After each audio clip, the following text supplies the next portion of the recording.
Hello everyone, welcome back to another video.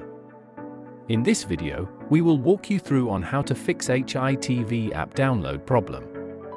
If you find this useful, please consider subscribing and liking the video.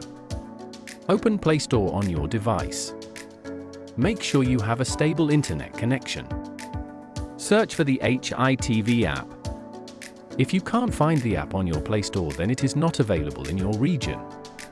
You can open Google Chrome or any other web browser available on your device. Search for the HITV app. You will see a list of websites from which you can download it from. After downloading, you will have to grant your device permission to install from unknown sources. That is it for today, and thank you for watching.